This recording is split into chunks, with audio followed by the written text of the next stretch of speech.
What's going on, everybody, and welcome back to Comic Breakdown. Now, we got a big video for you today because this is the full video of DC vs. Vampires World War V. A continuation off of our other video, DC vs. Vampires. This is continuing on the story. In the dead of winter, any hope of a fragile truce between the Green Arrow-led human heroes and the vampire queen, Barbara Gordon, those hopes have been diminished by Damian Wayne the vampire and his guerrilla fighters. While this war for survival rages on, our humans are gonna have to make allies with their biggest enemy because an even greater threat is on the horizon. The threat of Darkseid. This is DC vs. Vampires World War V. Alright gang, so as we dive into this issue, we pick up 9 months ago. Coming in from a very long mission, we have Kyle Rayner and John Stewart. As they land on the ground, they see that something's wrong. They're not really sure what happened here. Maybe an evacuation or something of that nature, but Earth looks empty. Maybe even thinking that this was a plague. But when they turn around, they see Blue Beetle. They see other heroes greeting them. Now, the Lanterns have been gone for quite a while. Hal Jordan thought that he discovered a threat on the other side of the cosmos. They went to investigate while he gathered reinforcements. But those reinforcements, they never showed up, and they were caught in a war. When asking where is Hal, Blue Beetle and say that he had been killed when the fighting first started, asking who is responsible. This is when Blue Beetle and the others show their fangs, saying that the humans killed him, declaring to tear the Lanterns apart. They load up and they open fire. They lay down hell on the vampires. As they shield themselves, they recognize that they are very outnumbered here, that they cannot let themselves get surrounded. And so as they try to break the vampiric lines, what they did not expect was Wonder Woman. As she flies in, shield in front of her, she breaks through the light constructs. She knocks both Kyle and John right out of the air without skipping a beat. Wonder Woman is already on Kyle Rayner as he does his best to hold off all of her attacks. She's simply too powerful. She is quickly able to overpower him, and she drives her sword right through the back of the Lantern, telling John to run. He flies as hard and as fast as he can. Unfortunately, it wasn't fast enough. John Stewart getting swallowed up, but he's not dead.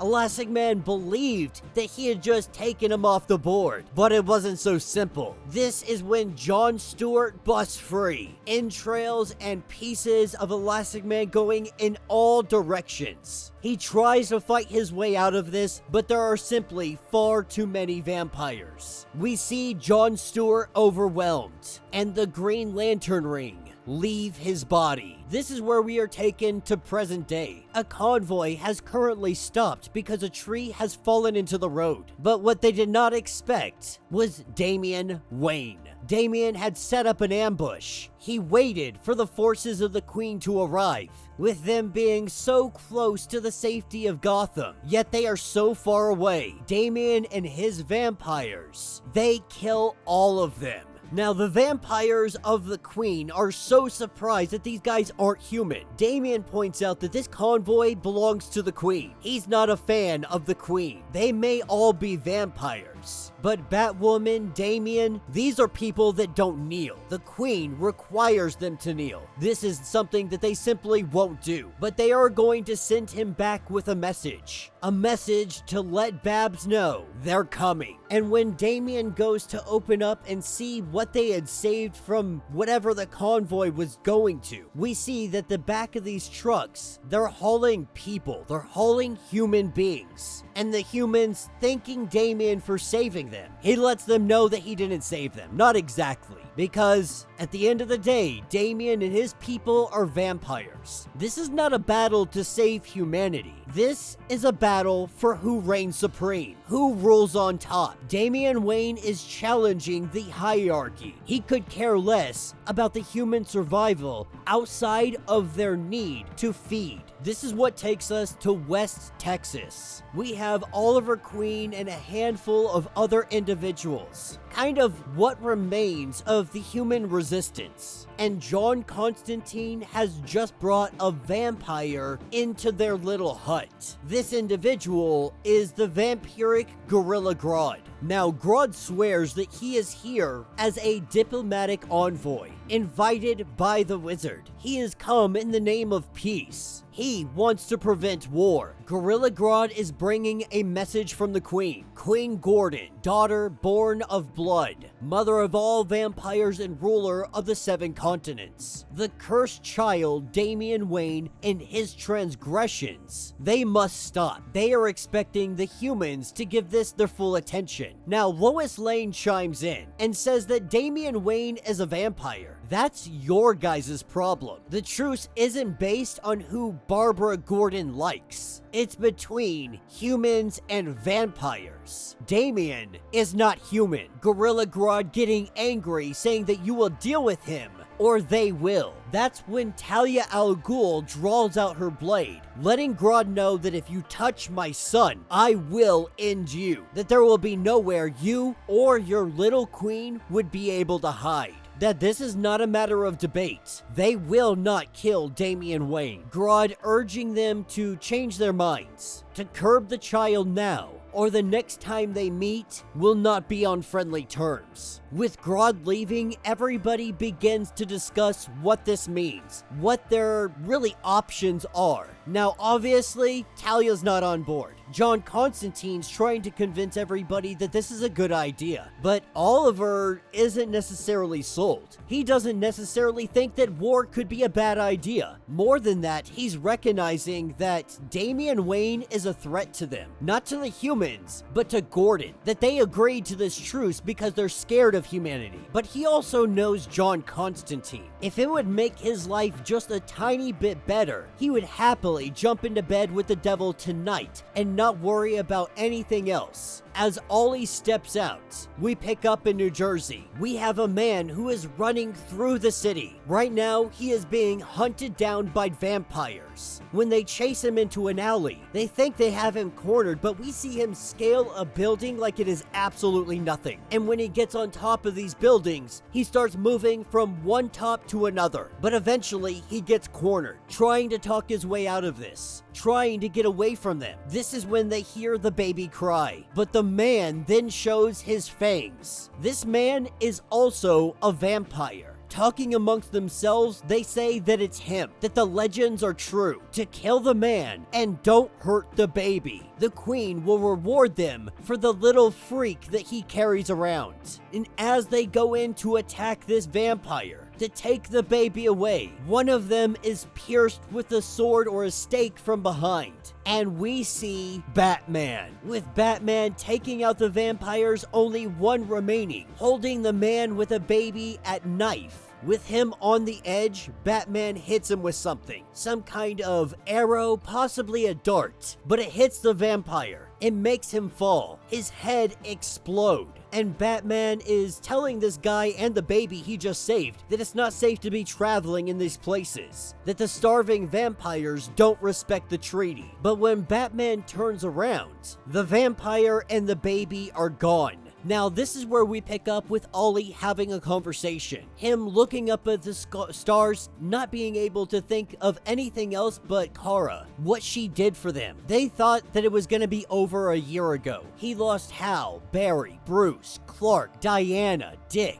Dang near everybody. He didn't think that they could win. He just wanted to take as many vampires down as he could. He lost all hope. And then things changed. When Dick was killed, Kara brought out the sun. He found hope again. John may have been a friend at one point in time, a long time ago, but he changed. Or maybe all he has. He doesn't know and he doesn't believe that it even matters. But John stood in front of the world and told everybody that he could stop the war. Not win it, stop it. And what that meant never hit him until tonight. He stood in that room and listened to a vampire guerrilla tell all of them that they should kill the only person left fighting back against them. They may have a truce, but Oliver can't help but feel like they're just waiting around, waiting to die. He is starting to lose hope again. But they saw Grodd. He's angry. They're scared. That means the kid is winning, and they should be too. Now, if Ollie's wrong, they lose, and all of humanity is wiped out. And so he refuses to lose. As we are taken to Gotham City, we are taken to the tower.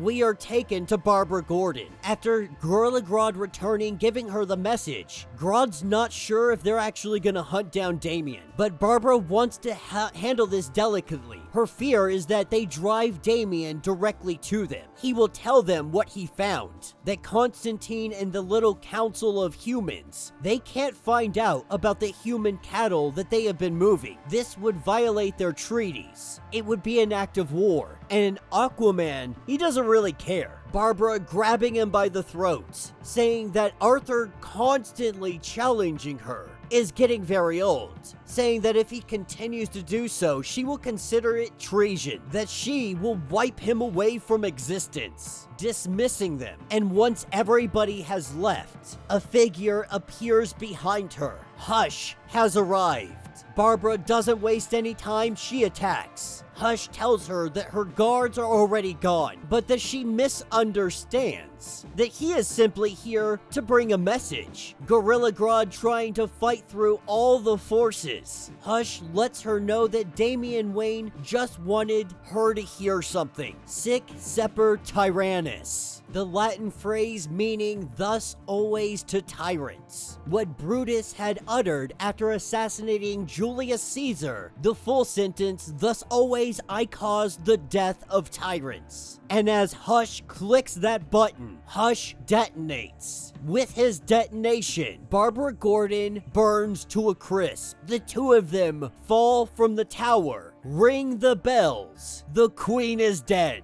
Alright gang, so as we dive into issue number 2, what we have is Barbara Gordon has been slain, with the vampire queen dethroned. We're at the Hudson River. We have Lana Lane along with some of her security forces waiting for a meeting, with Barbara Gordon being assassinated. The power dynamic has shifted in the vampire hierarchy. This is when we have the arrival of the vampiric Aquaman. Before this conversation can even begin to get underway, Lois Lane's gotta know, does he speak for the vampire nation? Does he speak for all vampires? Because they've heard about the power struggles. They're hearing reports of unease, of violence, even starving vampires. Though he would go on to say that his synthetic blood, the vampires' synthetic blood that they've been creating, or they claim to have been creating, is flowing just fine. This meeting is really to find out if the truce that they have with vampires is still holding. Now, Aquaman will vow that this truce holds, but there is one condition. They have to kill Damian Wayne. He assassinated the queen. He has been a thorn in the side to the vampire rankings. They want his head. They want humans to do this. He was trained, sheltered, and protected by humans. And so they see it as a human problem that has to deliver. That if they don't do so, he cannot prevent what might happen to humankind. This is what takes us over to Dakota City. We pick up with Green Arrow, Swamp Thing, Wildcat, and the others. And right now, they're running recon on this vampiric city. Everyone inside this place is a vampire. There are no good guys. Though Zealot does say that stealth is going to be their friend here. They don't want to raise any alarms if they don't need to. As they make their way inside the city, they're here for a very specific reason. This is sabotage. They have come loaded up to the gills with TNT. They're here to target the food source of the vampires. They're targeting the synthetic blood.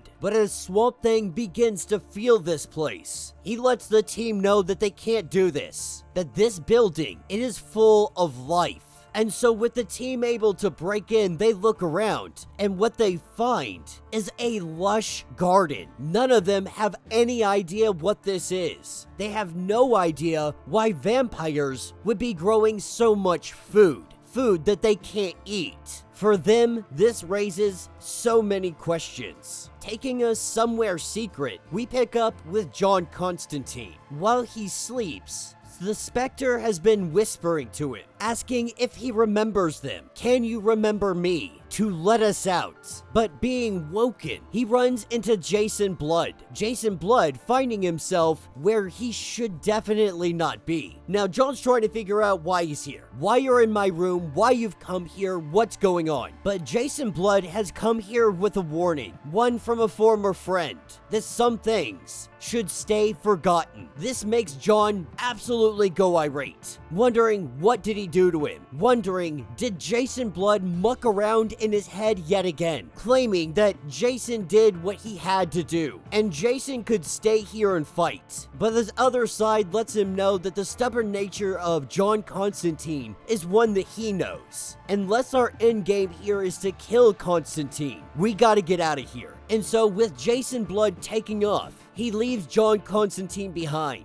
Mary Marvel bursting into the room, but only too late. As we pick up in Pennsylvania, we pick up with this stranger that is a vampire carrying around a baby. He was found unconscious, and so a doctor had brought him in, went to go patch him up, but when he found out that this guy was dead, he went to open him up. This is when he finds out that he's a vampire. Clicking a button in a matter of moments, security has already rushed in. They try to take him down, but they miss his heart. This gives him the opportunity to run. He grabs that baby, he throws on his mask, and he jumps out the window. But this is the best part of the story. This is what picks us up with a League of Shadows safe house. We have Talia al Ghul and Alfred Pennyworth. He's come back with the news, with the proposal from Aquaman. Alfred is trying to reason with her, to let her know that we might have to take Damian off the board. He assassinated their queen. He is one of the greatest threats currently facing the vampire nation. And so if we don't do this, we might be at war, all of humankind. This is when they are interrupted. The head of one of her guards rolls into the room. Standing before them is the vampiric Wonder Woman. Pennyworth absolutely terrified, but Talia al Ghul stands toe-to-toe with the Amazon. Now, Talia might be one of the best, or even the last best, hand-to-hand combat fighters in the world. But in comparison to Wonder Woman's speed, her agility, her combat hand-to-hand capabilities, Talia al Ghul never stood a chance. Using the lasso of truth to string her up, Wonder Woman came here with a message. The message is going to be the dead body of Talia al Ghul. She means to squeeze the life out of her using the lasso. And while Alfred Pennyworth does everything he can, grabbing chairs and everything else in between, this just irritates her. And as it looks like Talia's life has been squeezed out, she turns her attention to Alfred. And while he tries to run away, he tries with everything he can to escape. He can't get away from her. Finding himself in a weapons cache, he tries to grab hold of anything that might be able to save his life, anything that might be able to help him defend himself. And that's when he finds it. The ring that has been sitting here. It has been waiting. It has been calling to Alfred Pennyworth this whole time. He puts that ring on, and Alfred Pennyworth becomes the world's next Green Lantern. Alright gang, so as we dive into this issue, we're picking up 10 months ago. And what we have really seen been going on is Miracle Man is running around with a baby. Miracle Man is a vampire. We don't know anything about this baby. We don't know where it came from, whose it is, what's going on. This gives us that explanation. Barda and Miracle Man 10 months ago, they had sex. Unable to control his urge, he bites her. And that is the night the miracle was created. As we hop over to present day, we pick up with Green Lantern Alfred Pennyworth. putting on the lantern ring, he faces off against the vampiric Wonder Woman, with her immediately going in on him. She attempts to demean him. She attempts to bring him down, to let him know that she's fought against lanterns. She's fought side by side with them. She has killed them with her own hands. And every lantern learned that no matter how powerful their will, the fists of Wonder Woman were much stronger. But this doesn't deter him in the slightest bit. Alfred stands his ground. He knocks her back, and this gives him the opportunity to run. Alfred knows that this is not the fight he wants to fight right this moment. He knows the day will come where he has to face against her, but that day will not be today. Hopping over to Gotham, we pick up with Aquaman and Grodd. Now, it is to nobody's surprise that Aquaman, the vampiric version of him, the evil version of him, he is seeking power. This power comes in the form of the vampiric throne. With Barbara Gordon being dead, the seat is vacant. But Grodd is very adamant that nobody is going to be sitting in that throne, while others may be plotting for it. Grodd says that anybody that tries to make this their home, he will ensure it becomes their tomb. But when they are interrupted by an old woman, she comes to discuss a miracle child. In Newark, New Jersey, we're picking up with Green Arrow, Zealot, and his entire team. They have set up a trap for these biters, for the vampires. They did so because they were looking for information, all in an attempt to capture one of them. They needed to get something out of them to figure out what's going on in these cities. Giant buildings storing actual food. Food for humans. Green Arrow wants to know why. Over in Pennsylvania, what we have is the one and only Ghostmaker. Now probably one of the most deadly vampires to ever exist. Or he could just still be human working for them. I don't remember exactly if Ghostmaker had been turned into a vampire, but considering he's working for them, it's possible. But we all know Ghostmaker is somebody that doesn't necessarily play for the good side. So if the world goes to shit, Ghostmaker might just make deals with the vampire so that he doesn't get turned into one. But based on what we have seen, the likelihood Ghostmaker is a vampire. And right now, he is hunting down this miracle child. They are hunting down Mr. Miracle, taking us back over to Green Arrow. As he interrogates these guys, one of them starts to spill his guts. Talks about Punchline's black market, about the miracle child, about a vampire who says he's from the future. But what grabs Green Arrow's attention is the miracle child. Not really understanding this, not knowing what this might mean, he goes to interrogate more, but the other vampire attacks him, calls him a traitor, and he kills the vampire that was about to inform them. And then he kills himself. Obviously, this is information that they don't want out in the world.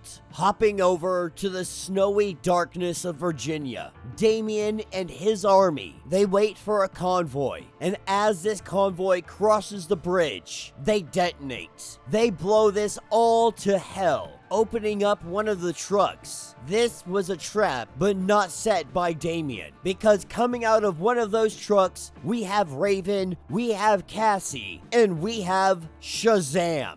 All vampires, all sent to kill Damian. In a matter of moments, all hell breaks loose. Absolute chaos breaking out. With the battle ensuing, we have Cassie who goes in, grabs Damian. He is wanted alive. He is the only one that matters in this situation. And so grabbing him, Batwoman stops her, frees Damian from her grasp. And that's when she does her Hail Mary pass. She ignites her light bomb, encapsulating herself and Damian before she ignites it. We see the giant blast of light. It goes out in all directions. And as Damian gets up off the ground, he looks around to see all the dead around them, telling Batwoman that next time he wants a little bit more warning. But this bought them a minute, an opportunity to run. As he goes to grab Batwoman's hand, he realizes that she is nothing but dust. She was able to save Damian, but not herself. Now, with no army, he's on the run.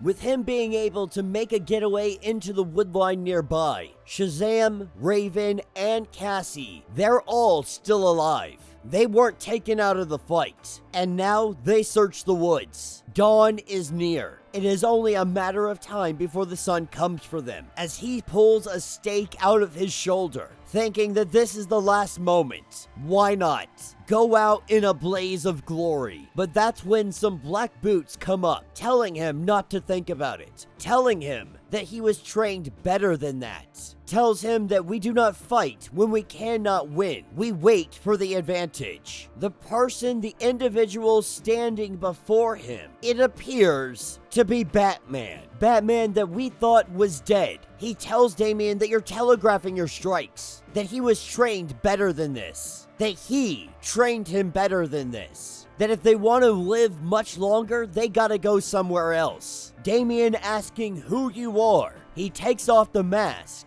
and all Damian can say is, "Oh."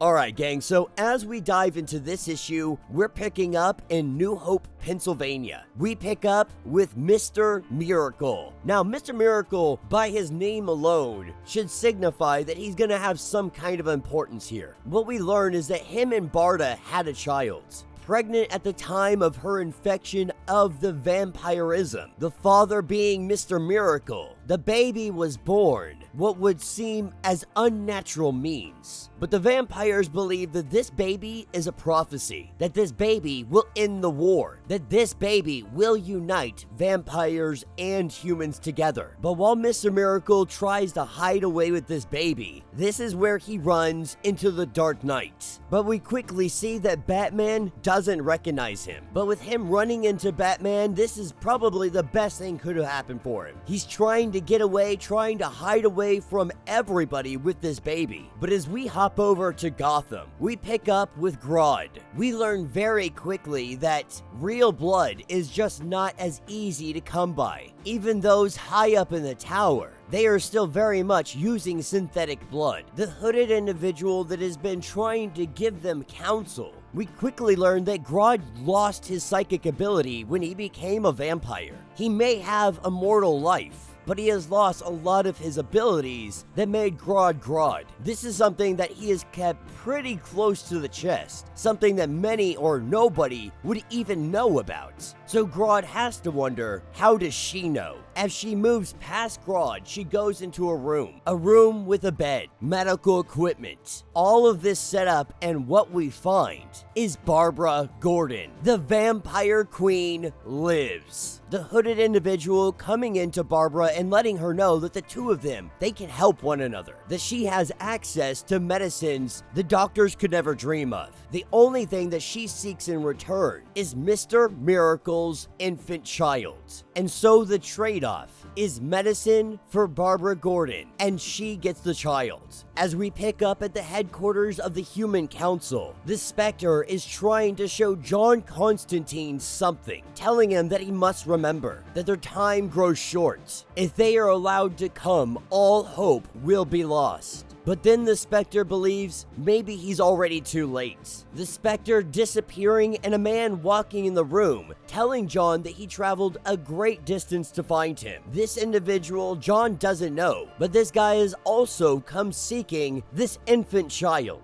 that the baby can end the war, restore the planet, save all of humanity, believing that this baby is the last hope. In Washington, D.C., this is where we have Batman and Robin. They've been living in the White House. Batman saying that just because the institution crumbled doesn't mean that the building has no value, that there is power in symbols. Taking off the cowl, we learn that this is none other than Ra's al Ghul. Damian Wayne's grandfather has put on the mask of Batman. Damian's not very happy with his grandfather right now. The man that left his mother, his own daughter, to be slaughtered like cattle. The man who only cared about Damian when he thought that he could be used as a weapon. The man who was missing when Damian was killed at the hands of the vampires. He is Ra's al Ghul, and for Damian, he is the man that should have remained a memory. But Ra's al Ghul has bigger plans at play. He believes that they can help each other. hurt the people that took so much from them. The skill and intellect between the two of them, they may not be able to defeat them on their own. They may not be able to destroy all the vampires. But Ra's al Ghul believes that they could lead them. And today is the day that Damian can turn Ra's al Ghul into a vampire, and they can ascend to their throne. Taking us outside the human council, we pick up with Red Tornado, Supergirl, even Lobo's here,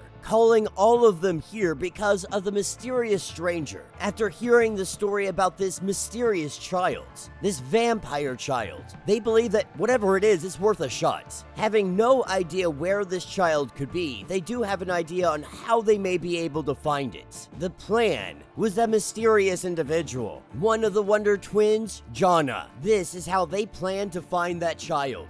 Picking back up with Damian, he is preparing to turn his grandfather into a vampire. He is trained for this day since birth. He doesn't see Damian as a weapon, not a precious pawn, not a sidekick. Damian is his heir. Damian is his legacy, but he also knows that he is too vulnerable like this. If they're gonna fight this war, he knows that he will lose this war like this. The Lazarus pits are long gone. There is no new immortality to be had. But as he goes to bite him, that's when Alfred shows up. He tells Damian, "Don't you dare bite that man." Damian rushing over and embracing Alfred. He apologizes for not being able to save his mother, that she lived as a warrior. She knew the consequences of the life that she led. But Damian is a little bit confused. He has had the ring since he cut off Hal Jordan's hand to save Bruce Wayne. So Damian has to ask the question, if you've had it all this time, why haven't you used it? This is when we have the opportunity of Ra's al Ghul taking place, trying to turn Damian against him, asking, why didn't you use it? You could have saved his mother, you could have saved everybody. Instead, you chose not to use the ring. That he simply doesn't deserve the ring. He doesn't deserve that kind of power. And even Alfred has to point out, like, you just went from attempting to be turned into a vampire, now you're trying to get my ring in such rapid succession. This quickly turns into a fight. Ra's al Ghul versus Alfred. The two of them begin to duke it out, destroying everything there is around them. But in the midst of them battling, Alfred says, "Hold on, dude." Alfred looks around, and Damian's gone. He's already taken off. As we hop over to Mr. Miracle. Mr. Miracle currently at the hands of Ghostmaker. Not taking him long to find him. Mr. Miracle isn't taking any chances. He was ready for this. Now, Ghostmaker says that I was the only opportunity you had of walking out of this alive. As he tries to get away, he quickly learns that it's already too late. Power Girl, Shazam, Raven, and some of the others, they've caught up to him. They've caught up to Mr. Miracle. The vampires have found him. And while he struggles for his very own survival, we pick up with Green Arrow. As they decide what they're gonna do, we have Damian Wayne who shows up on site. He tells him that, "I know what you've been doing." Damian saying that it was his men that killed the queen. That right now they're on the same side. But Oliver can't see this. The only thing that he sees is a vampire. But Oliver's more concerned on all of these secret farms that Barbara had. Damian swears that he knows nothing of this. That he had heard they switched to entirely synthetic blood, but he doesn't know much else. The real reason that Damian is here is that he led his people into an ambush. The Queen's Guard had slaughtered them. The Wonder Woman killed his mother. He lost everyone, and now he has nowhere left to go. Oliver thankful that he finally has some truth out of Damian, apologizing to him, telling him that he's really sorry, that he was always a little bit of a pain, but he wouldn't wish this life on anybody. This war has taken so much from all of them. Drawing back his arrow, he apologizes to Damian. He says to him to tell yourself that this is a mercy killing if it makes it all easier. As he goes to draw back that arrow and take out Damian, this is where we hop over to issue number 5, picking up exactly where we had left off. He goes to shoot Damian. Black Canary tried to talk some sense into him, but he wasn't listening. And even though he wasn't listening, the others were. That's when Swamp Thing stops the arrow from piercing Damian's face. Oliver tries to say that it doesn't matter that Damian's also killing vampires, but Black Canary says otherwise. She does believe it matters. The truth is, Damian wasn't even that great of a person when he was a person, but she wants to spare him, not because she understands that they're at war or lacks the understanding. Right now, they need every advantage that they can get, and Damian is one of the best advantages on the battlefield. So while they discuss the future of this situation, we pick back up with Mr. Miracle. He tells them that you guys got me. He sets the baby down, he says, just don't hurt my kid. Do whatever it is you're gonna do to me, but leave the child alone. As they begin to beat the living pulp out of Mr. Miracle, they laugh at him, they make fun of him. He was supposed to be able to escape from everything, from anything, but his escapes don't always take the expected form. Sometimes it arrives in the shape of a 250-pound, very angry lady. This is where Barda shows up, and she is pissed. We see Barda start laying down some hate, endangering her child's life. The minute that they took these orders, it was a death sentence for all of them, and Barda is going to be the executioner. So while she knocks some heads, we take off to Gotham. We pick up with John Constantine. He has made his way to the vampire headquarters. Harley Quinn currently chained up. We all know about Harley Quinn. We all know why she's chained up. Hopefully she plays a part in the coming stories. Stepping out of the shadows though, we have the cloaked Barbara Gordon, now standing, definitely not looking like the woman that we once knew. But the stories of her death obviously were exaggerated, something that she so chose to put out into the world. It gave them the opportunity to really get ready for a counteroffensive. But what brings John Constantine here is the miracle child, or so Barbara thought. But after hearing about this miracle child again, John quickly changes the subject to Damian. Now Barbara kind of brushes this off, thinking John doesn't know about the child, so I'm gonna brush over this completely. John has always been the representative for humans. Though he speaks for all humans, it doesn't mean all humans listen to what he says. But what he is offering is Damian Wayne. That if they remove Damian Wayne from the game, cooler heads can prevail. Even more, they say they have Damian at the gates. John immediately claims this as his feat. But in return for this, John Constantine wants something specific, as we pick up with Swamp Thing and Damian Wayne. Swamp Thing is escorting Damian into the vampire facilities, trying to figure out what Swamp Thing is up to. The truth is, he's tired of the war, or at least that's what he tells them. That he's tired of the war, he's trading Damian Wayne for some land. As things look like they're about to get ugly, this is when Adam shows up, along with all of our heroes going from miniature to regular size. The surprise attack works. They're able to break in. They're gonna find out exactly what are going on with these vampire farms. Now Swamp Thing knows that there's life inside of this building. This is supposed to be a rescue mission. As they prepare, as they get ready to go in and see whatever horrible things that they might see, we pick up with Barda. At this point, she smashed every one of these mofos into the ground. As Mr. Miracle takes the child and tries to walk away, she says that she searched for months. She's not letting him run again. That the child is a prophecy fulfilled. A child born of two vampires. A thing that is not possible. Barda believes that this child is the future of their race. That it will bring the end of the war with the humans. But Mr. Miracle says maybe, just maybe, she's an adorable little accident. Maybe she's not a prophecy. Maybe she's just a child. Because Mr. Miracle, he's a vampire, but he's also kinda not. Because of who he is. Because he's Mr. Miracle, the vampirism didn't set in like it should. But this little girl, she appears to be perfectly normal. The product of two freaks getting wild and forgetting to use protection. He doesn't believe her to be a chosen one or a political tool. As he goes to walk away, Barda puts him into the ground. Tells him that you can't keep her from me. As he's getting choked out, that's when Supergirl and all the others show up. They let Barda know that you gotta stop this. that you can't do this. When Supergirl refuses to do so, Barda turns on her, and that's when everybody pretty much jumps Barda, letting her know that we're not trying to take the child from you, we're not trying to hurt you or the child, we're trying to help you. Mr. Miracle takes this opportunity to get out of here. As he makes his getaway, he goes looking for a boat along the coast. But on that coastline, what he didn't know was Aquaman waiting. As we pick back up with Green Arrow, they've made their way inside the facility, but they quickly learn that things aren't going as they thought. This isn't some giant farm filled with hundreds of people. This is a facility with one person, the Flash, aka Wally West.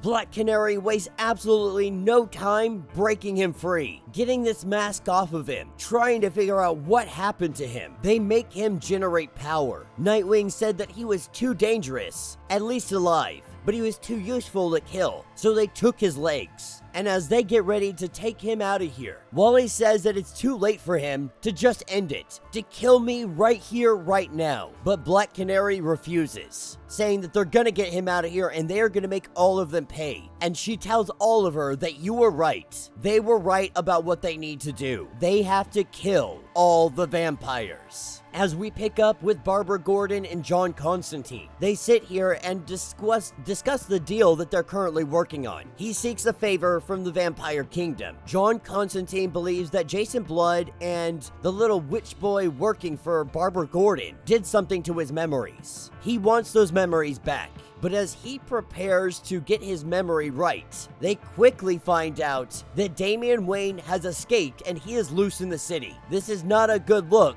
for John Constantine, who said he brought him here. As they peer over the ledge, coming up the streets of Gotham, we have Green Arrow and his team. Flames bursting about, vampires disintegrating into flames. Green Arrow has finally had enough. He has come to wage his war. He has brought it right to the doorsteps of the vampires. And while John Constantine tries to make his getaway, he tries to sneak out the back door. Grodd grabs hold of him, telling them, if you guys decide to drink my blood, it's not gonna go good for you. Why don't you go ahead and ask Nightwing how this trick works? And so Barbara saying, as you wish. And Grodd snaps John Constantine's neck and leaves his limp, dead body behind. Her story starts us off in Pennsylvania. Mr. Miracle had made his getaway. He was able to escape, but he doesn't get far. Getting to the water's edge, this is where he is met by the vampiric Aquaman. He had been sent here to hunt down the child, to bring the child back.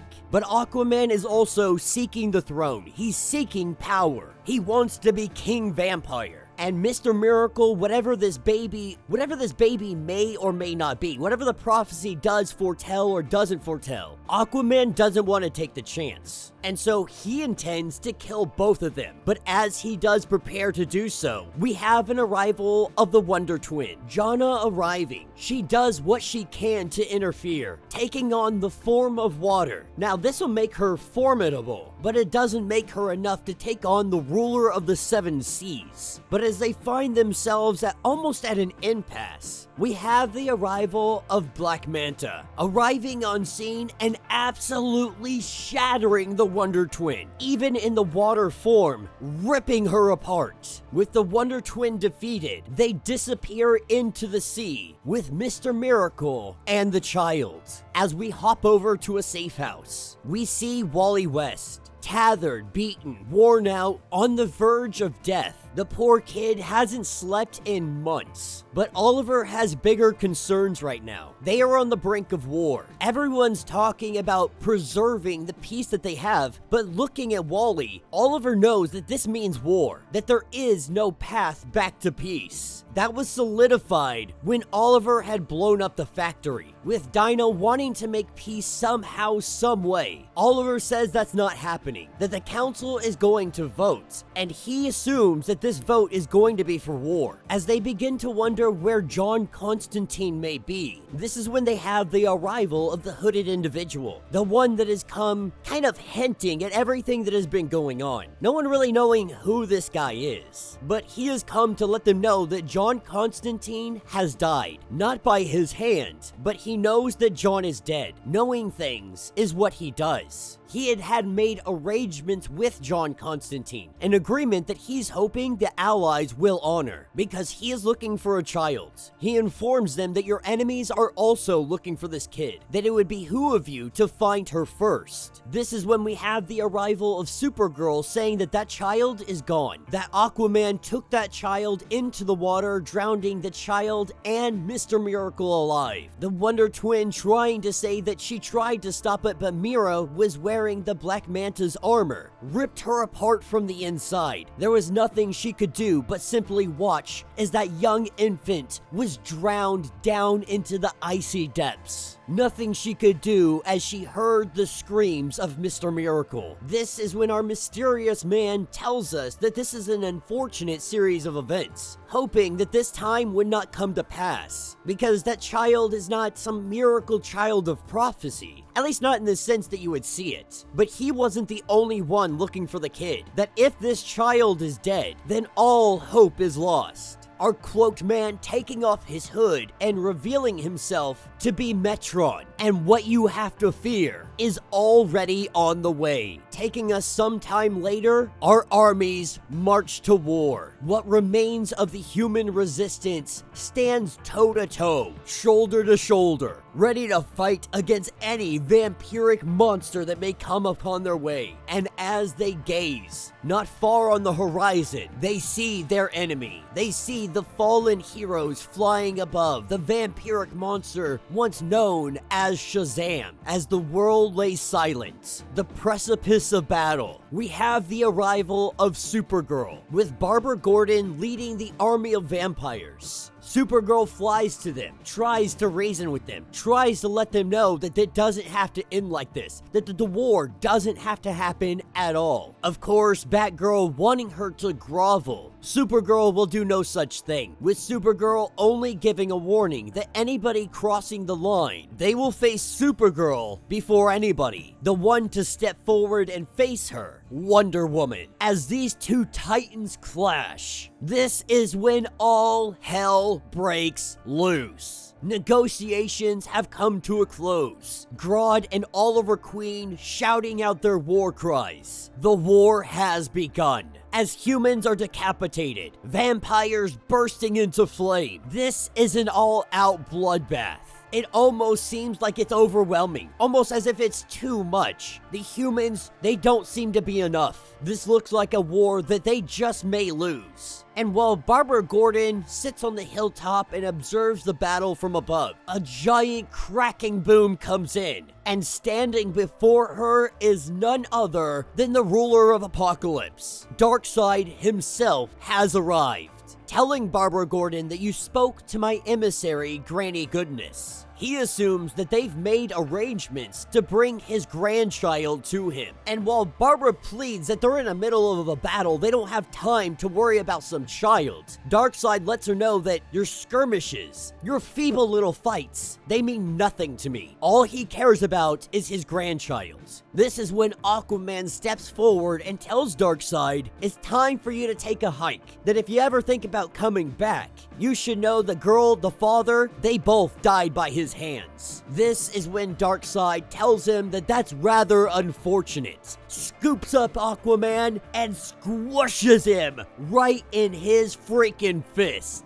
That if his grandchild and Mr. Miracle are dead, there is nothing on this planet worth preserving. Burn it all. This is when the boom tubes open up and the parademons flood the battlefield, and taking us to nowhere, we have John Constantine that is waking up, not sure what happened to him, thinking that Grodd killing him was simply a dream. But as he sees Dr. Fate, the Spectre, and the Question before him, they inform him that you are in fact dead, but your work has not finished yet. This is what will take us to issue number 7. We jump back onto the battlefield. With the parademons flooding the battlefield, both humans and vampires, they find themselves back to back. Nobody knows what the hell is going on, but they are all coming to the conclusion that these parademons, they're not on anybody's side. These guys are here to murder. These guys are here to conquer. Grodd and Jade, vampires fighting back to back. Jade tries to bite one of these parademons to see if they can feed on him, but when Jade bites into it, her head freaking explodes. And Grodd learns very quickly that there is no feeding on the parademons. The only thing they can do is crush them, kill them, destroy them. They are quickly finding out that they are being overrun. They try to make their fallback.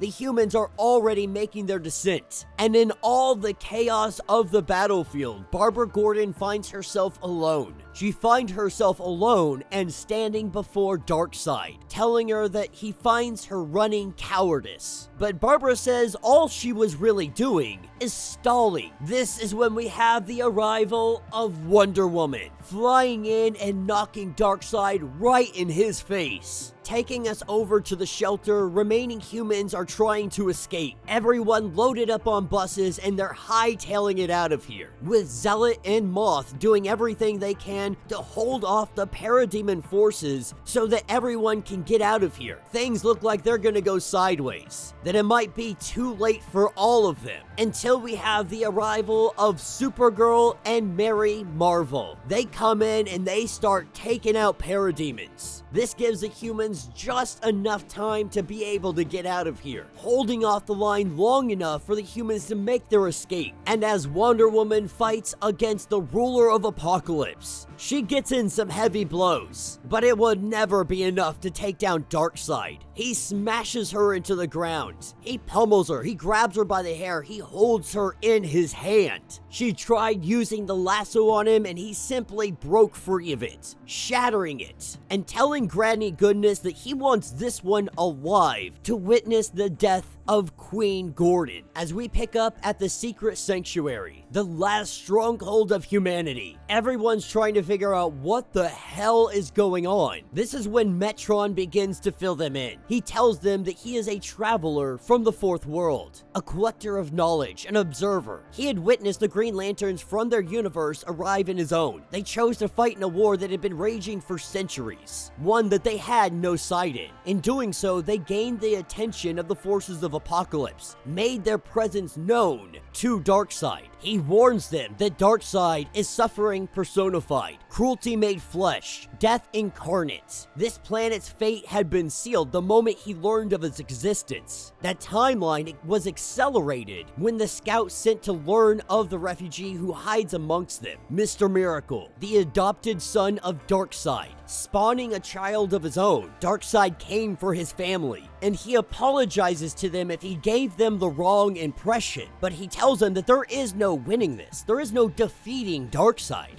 This is over. Down in the depths of Atlantis, Mira is learning of Aquaman's death, learning of what had happened at the hands of Darkseid. But what we also learn is down in the depths of the water, Aquaman never actually killed Mr. Miracle, never actually killed the child. He kept them and he held them in Atlantis. And this will take us to issue number 8.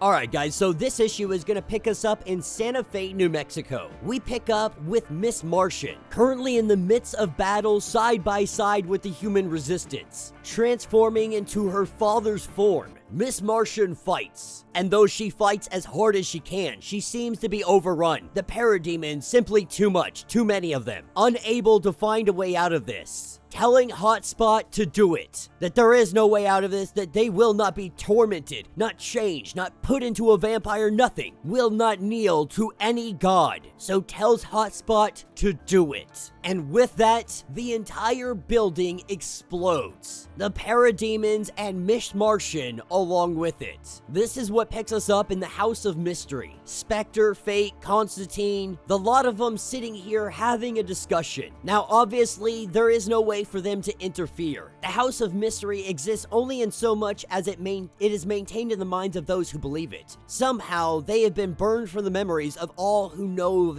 its existence. So this means they're essentially invisible. There's no way for anybody to see them, but if they were to reach out in any way, if anybody found out of its existence, it could be the end of the House of Mystery. They have become forgotten. They no longer exist. They are unable to affect anything, but they can see everything right outside their window. The whole world just beyond their grasp. They were able to pull John Constantine in, but that's only because he was in between worlds, dying and traveling in the in-between. They were able to grab hold of him and bring him here. He is very much dead, but this gives John Constantine an idea. As the House of Mystery transports itself directly to the battlefield, where we see the war raging on. Standing above this battle, we have Deadman. John Constantine. He knew that only the dead would be able to know about this place, would be able to see this place. What better person to communicate with than a man that is dead? A man that walks amongst the living. Taking us to the Hall of Justice, we have Darkseid. And while there are some that would try to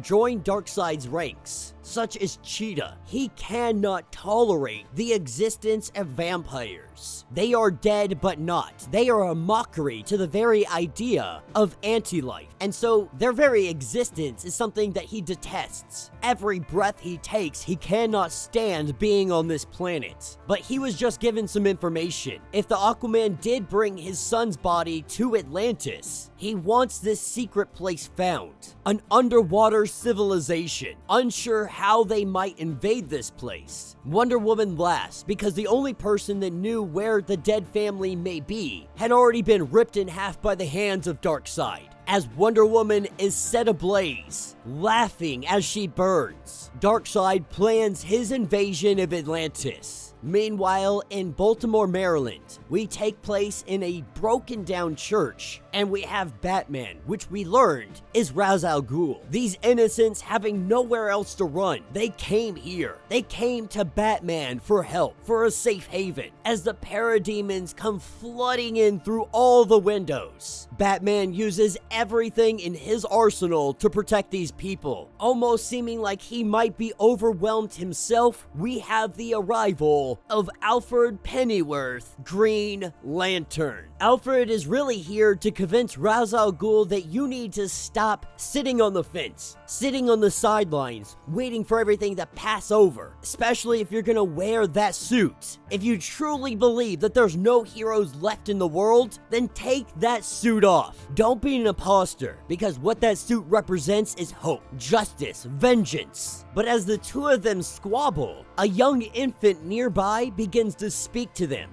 to them, and this is Deadman, telling them that it comes with very pressing information, that the two of them need to stop squabbling and listen closely. Picking us up in Pennsylvania, in the city of Philly, we have Roy Harper, the parademons attacking civilians, the civilians doing their best to hold their ground. He gets their attention. He hightails it on his bike, trying to get away, trying to move as fast as he can. But now he's thinking that maybe this was a bad idea. Maybe it might be actually too late for him. As Oliver is trying to find out his location and trying to save him, trying to get help to him in some way, shape, or form. The parademons catching up to Roy, but just in the nick of time, we have the arrival of Cyborg. And Cyborg did not come alone. Cyborg, Superman, and a handful of other heroes. They have come and they have joined the battle. And as this battle goes on, Oliver Queen and everybody, they lose communication only momentarily. But when Arsenal comes back into communication, when Cyborg and them let them know what's going on, they let them know that they ran into somebody. And who they ran into is Barbara Gordon and Mother Flippin' Grodd.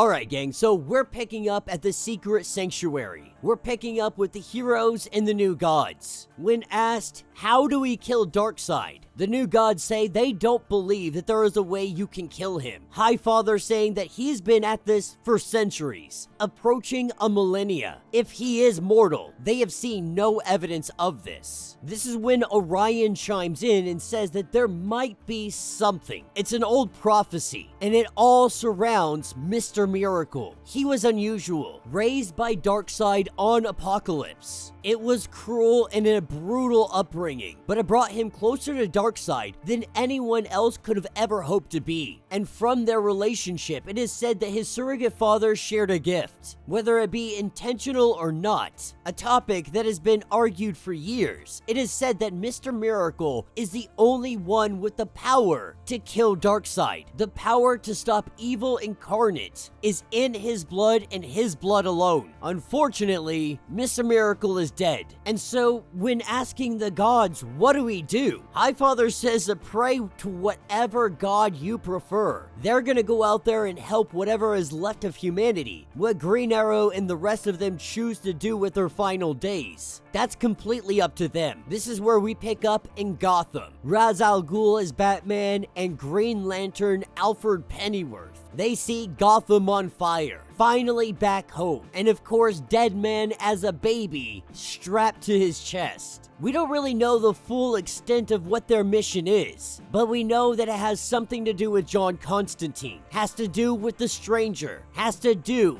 with Dr. Fate. While they head out on their mission, we pick up with our heroes. Today they are having a parlay. Queen Barbara has arrived, and while Grodd and Green Lantern look like they're about to rip each other's heads off, on this day they are here to make peace, because they all know what they're facing up against. The humans are more inclined to let Darkseid continue to kill vampires, but eventually Darkseid's gonna come for humanity. While the vampires do everything they can to try and prove they don't need humanity, they wouldn't be here if that were the case. As we pick up on an island not on any map, we pick up with a ragtag group of heroes, standing as the last line of defense. They do what they can to fight. This is the closest landmass to where Aquaman's kingdom is. Their underwater force's ability to travel is limited, and so if they're gonna launch an attack, it has to be from this island. And Granny Goodness letting him know that you don't need to worry about the resistance here. It is small and minuscule at best, though they do have some things at their disposal, considering this is Dinosaur Island.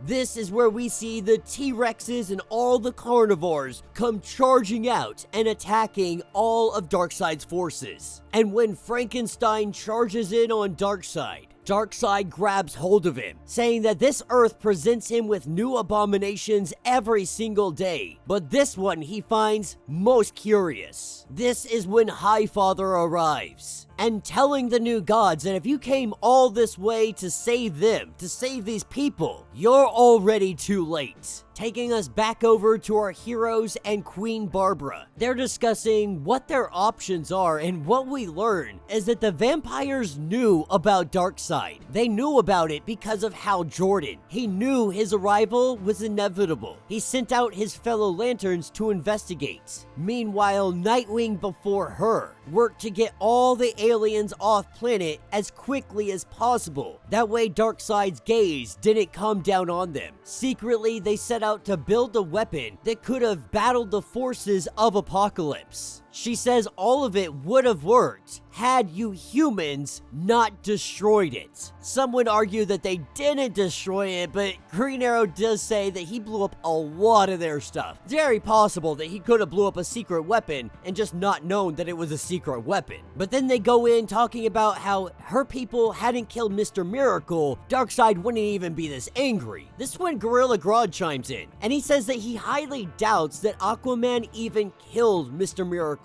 or the Miracle Child, saying that he would never openly defy the Queen like that. And if for some reason he were to, he would be more deceitful. He was scheming and he was vicious. He called himself Master of the Seven Seas. If he doesn't want someone to drown, they're not gonna drown.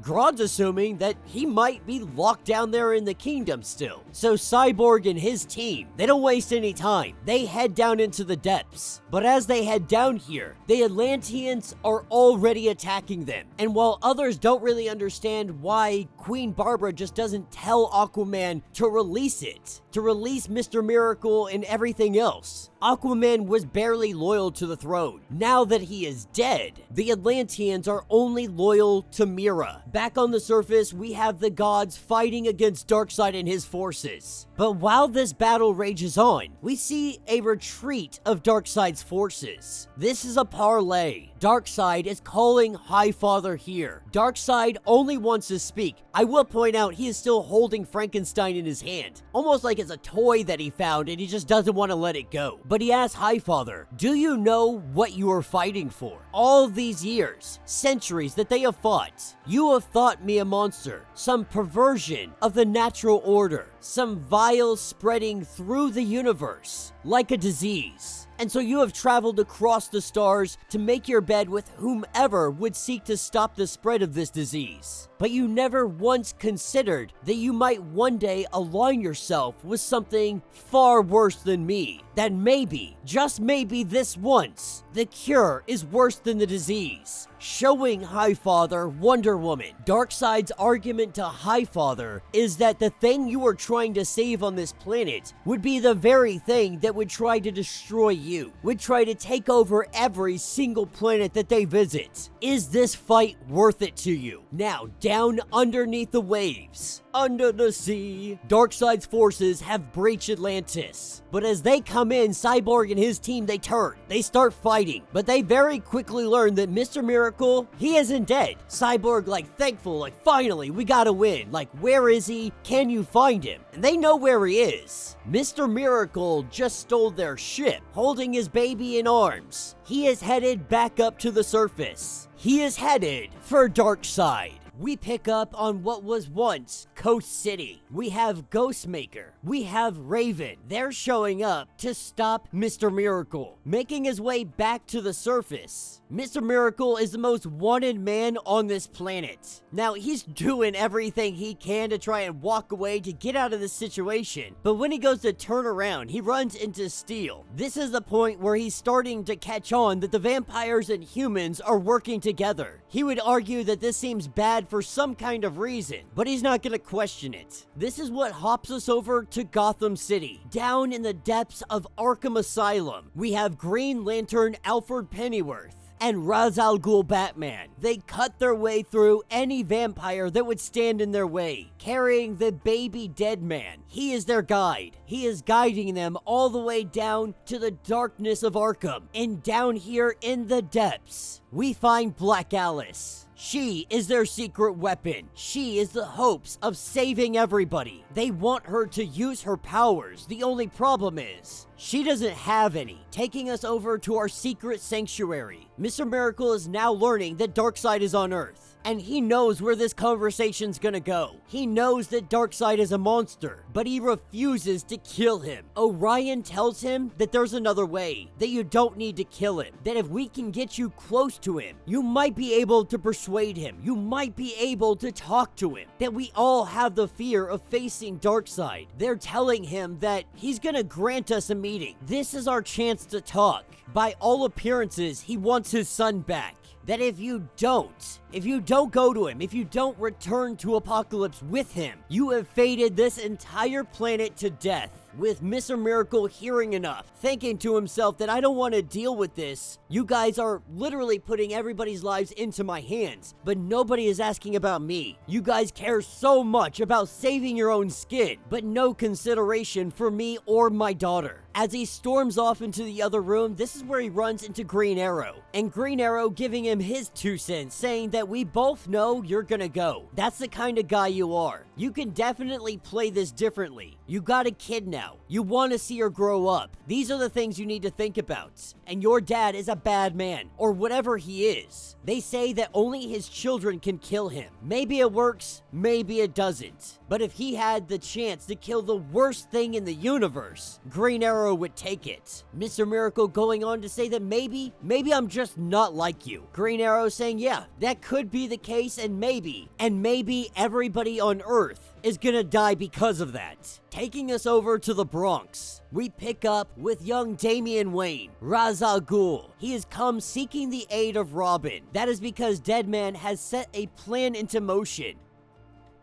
But they need Damian to capture a vampire, a very specific one, because right now Ra's al Ghul's skills are needed elsewhere. For the Hellblazers' plan to work, everything has to be going into motion. So with Damian going off and finding this vampire, we pick up on a hilltop. We pick up with Mr. Miracle and our Green Lantern Alfred. He's simply saying, don't trust them. Now, Mr. Miracle doesn't really get what he's talking about, but Green Lantern explains that your people, they are not what they seem. Tomorrow, you walk into the jaws of a lion. To heed our words, you are important. Even if you don't value your own life, your family is important. And Mr. Miracle kind of bewildered by this situation. A talking baby, a dude coming being very vague. He's just like, all right, man, appreciate it. Thanks, talking baby. It's all noted down. Have a good day. As we pick up a day later, we pick up with Black Alice, with Batman. Robin has captured the vampire he was supposed to grab hold of, having Chlorian here. Now Black Alice is due to steal the magic. She takes his powers. And as soon as the deed is done,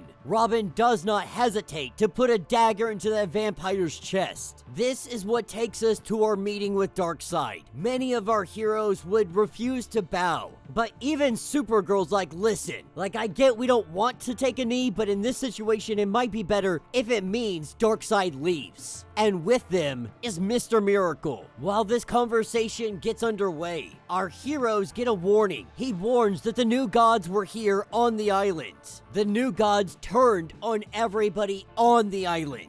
Almost everybody is dead. The new gods have sided with Darkseid. This is where Lois Lane steps forward, not hearing this information yet. She tells Darkseid that we honored our side of the deal. We returned your son and his child. Now it's time for you to honor yours and leave our planet. But Darkseid says, why do you think I would leave? That I've made no deals. But if I haven't made myself clear, I want all of you to die. This is when the new gods attack. Our heroes completely surrounded, betrayed. Now they fight for their lives. Orion telling them, I have never known fear in my life until I came here. Now that I see what these vampires are capable of, this disease cannot be allowed to spread through the galaxy. The innocents that would be infected, this plague would destroy everything. Maybe an even greater threat than Darkseid himself. But Supergirl doesn't care to hear this. You aren't doing this to protect the innocent. You're doing this so Darkseid doesn't kill you. While this battle is ongoing, Grodd tells Supergirl that you gotta go. Not all of us are gonna make it out of this. If you fall here, it falls to you to protect the Queen, to find what's left of humanity, of the vampires. Today, we're gonna die here so others can live. Just promise me one thing. Promise me you will make this planet Darkseid's grave. So with Supergirl in full retreat, we pick up with Black Alice. The magic surging through her, and she pulls them from the other side. This is where we have the arrival of Dr. Fate, of the Spectre, John Constantine, and the Phantom Stranger. With their arrival, we're taken back to the battlefield. Mr. Miracle begging for Darkseid to stop, pleading with him, saying that you have me, take me, my daughter, back to Apocalypse. But Darkseid lets him know that you've forgotten where you come from. I didn't come all of this way to bring you home after you made your escape. I came to remind you, you will never know a home away from your true home. To remind you that you will never have a family away from your true family. I came to make sure you remembered one thing. There is no escaping Darkseid. This is where we see Darkseid take Mr. Miracle's child, his own granddaughter, and he squishes her in the palm of his hand. And what looked like Darkseid squishing a baby, the one that was squished was Mr. Miracle, because here we see the baby alive, so little and so fragile. They say that it is now time to finally end it. And Orion, he knows where the humans and vampires are hiding. Darkseid finally being done with his toy that is Wonder Woman. He throws it to their minions to let them decide who gets to play with her next. With victory all but assured, we pick up at the secret sanctuary. We pick up with what is left of humanity, be it human or vampire, with Supergirl returning with only a handful of individuals that she could carry. Oliver and the others know that it is time. It's time to prepare everybody for humanity's last stand. What remains of the leaders, both human and vampire. They stand before what remains of humanity and they give their speeches. They give their proclamations. They let them know that this will be the final battle. This fight determines if we go into extinction or we survive to fight another day. With Queen Barbara Gordon giving her speech to all the vampires. There is one that just couldn't sit idly by. There is one that couldn't allow Barbara to live. Not after everything that she had done, everything that she had taken from him. This is where Damian charges in, and he drives a stake right through the heart of the Queen. With this breaking into absolute chaos, we pick up with the Furies. We pick up with Wonder Woman. Now they're sitting here, they're taunting her, they're beating her, they're torturing her. They're really just having fun with her. And while they give her a blade, they want to test her might. They want to see how strong she might be. Really though, they just play with her. They toy with her, and the sword that they gave her, it was a fake sword that broke upon hitting their sword. So when Guillotina, she wields her sword against Wonder Woman, Wonder Woman cowers. She drops down,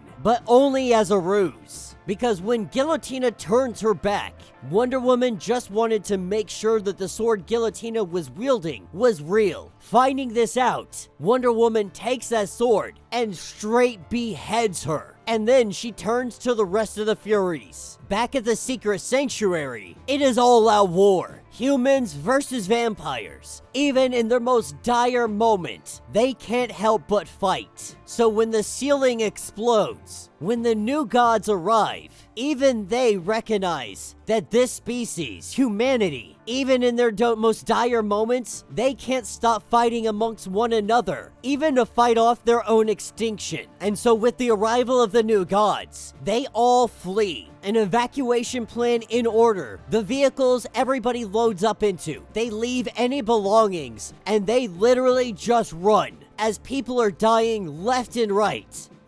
Whoever can survive, they simply run. But while they run, this is when the Spectre, he talks to everybody. He tells them of a sanctuary that is still alive, a journey that is going to be long, a route that is going to be dangerous. But he is going to help guide all of them in and help them bring in safely. As we pick up many hours later, this is what takes us to a hidden tundra, a paradise tucked away. What remains of everybody left in humanity, they are here, or they are at least on their way here. This is a land that was created by Swamp Thing, Phantom Stranger, and Dr. Fate. They're all hiding it from Darkseid's forces. And so, at least for the time being, humanity has a haven. But this doesn't stop them from planning what happens next. While everybody discusses, we have the arrival of Damian. Now, there's a lot of people that don't want to hear Damian out. He threw everything into chaos and did not help the situation by killing Barbara Gordon. But he does mention that Barbara was talking about a weapon that the vampires had been building to face Darkseid, because they knew Darkseid was coming. And it just so happens that Harley Quinn is here, which is kind of weird that I think we've all forgot Harley Quinn in her blood has the cure to vampirism. Like, I'm 98% sure that that story still stands. humans. Unless Barbara did something to her to taint her blood. But I think everybody's been so focused on just existing and staying alive because Darkseid's here, no one's even worried about who's vampire or who's human. But another good thing about Harley Quinn is that she was attached to the hip of Barbara, which means she knows what the weapon is. She saw the design plans. She knows every aspect of this thing, being able to draw up at least the essential concepts of it. Steel, Cyborg, and all the others, they believe that they can create this weapon. And the power source, it's gonna be Wally West. He volunteered himself for this. He knows that he is what it's gonna take to be able to power it, and there's not gonna be any other options. Now, all of this sounds great in theory, but Canary's argument is that we are gonna put all of our faith into a doomsday device we don't even know will actually work.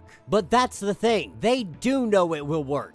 In fact, Nightwing tested it. Jordan Jansen had captured one of these alien guys a long time ago. Her scientists had ran tests. All the science says that it will work, that it will kill them. But an even bigger problem is that the vampires and humans, they're no longer united. While they're all still here alive, they no longer have their queen. Thus, the arrival of Wonder Woman, brought here by the Spectre. The Spectre summoned her because he knew there was no other option. They cannot defeat Darkseid without the aid of the vampires. Ergo, Queen Diana is going to be an ally. She has taken control of the vampiric army. She knows that you can't defeat a tyrant from your knees. She didn't come here seeking subjects. She came because she wants to win against Darkseid. They've come to renew the alliance. And Canary, she agrees with it. But Wonder Woman has one condition. Damian Wayne must pay for what he did to the Queen. And of course, Alfred, our Green Lantern, he's the first to step in the way and say, no way in hell. But the way that everybody's seeing it, Damian's a murderer. He broke the truce. You need to sacrifice one for the many. And Oliver does say, like, he isn't actually one of ours. He's a vampire. We should let the vampires decide how to deal with him. And at this point, everybody's pretty much in agreement in saying that we should put this up to a vote.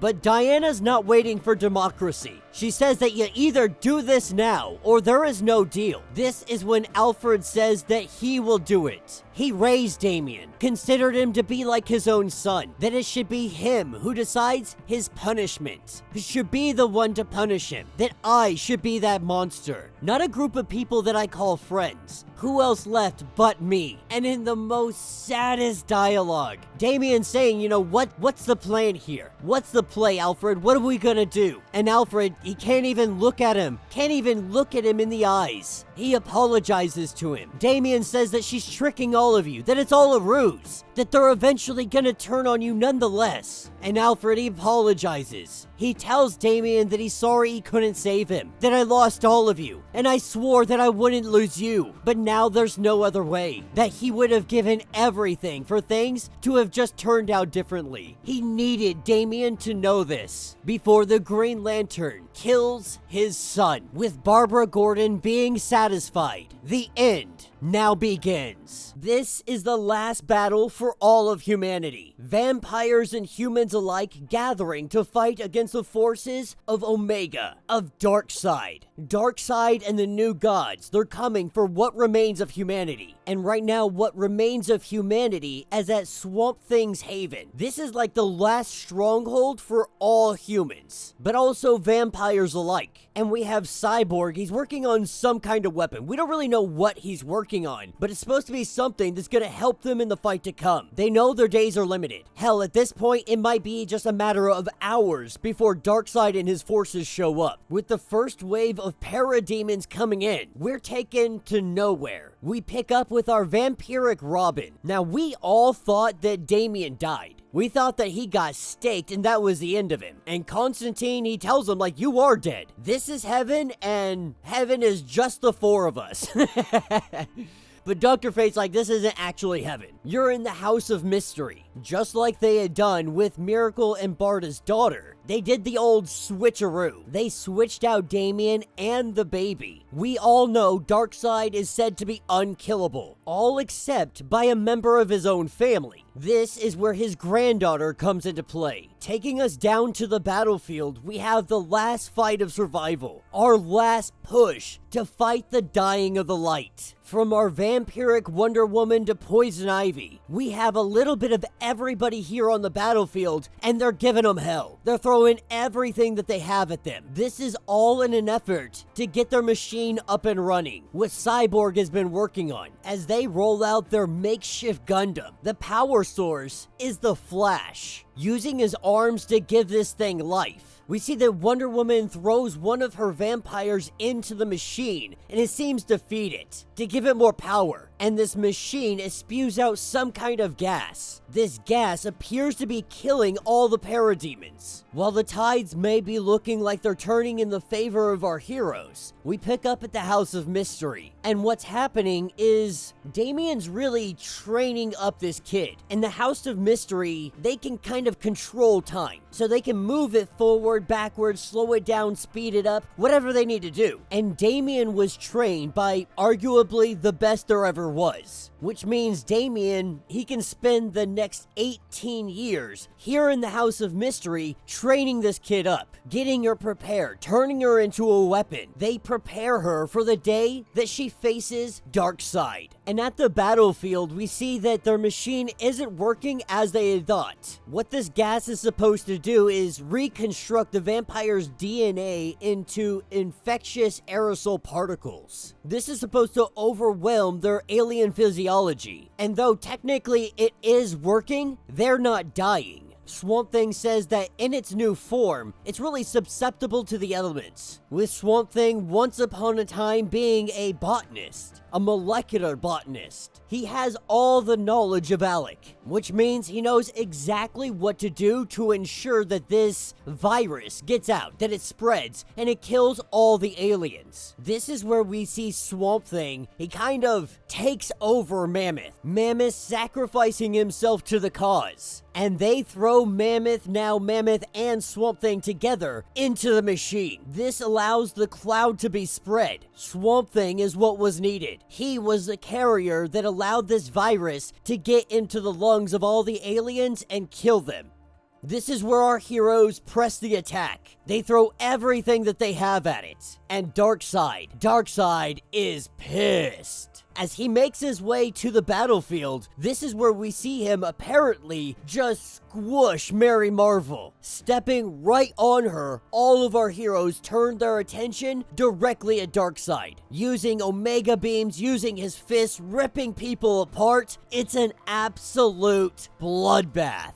And when all seemed lost, when our heroes had all fallen, that's when she arrives. The granddaughter of Darkseid. Now, Darkseid at first, he's like, there's no way. Like, this is supposed to be the final plan, a simple ruse. Checking in the box where his granddaughter is supposed to be, he opens it up to find Dead Man. And in the same moment, he recognizes that he's been tricked. His granddaughter jumps. She takes her sword and she cuts right through the neck of Darkseid. Everyone recognizing that Darkseid is bleeding, and this is their opportunity. Barda, Supergirl, Wonder Woman, everybody jumps in. Seeing that Mary Marvel wasn't actually squished, she comes in and she helps finish it off. She pulls off the head of Darkseid. And with that, the day had been won. Victory was finally theirs. As Ra's al Ghul, aka Batman, begins to give compliments to Wonder Woman and some of the others, this is where Wonder Woman turns on them, rips into Batman's neck,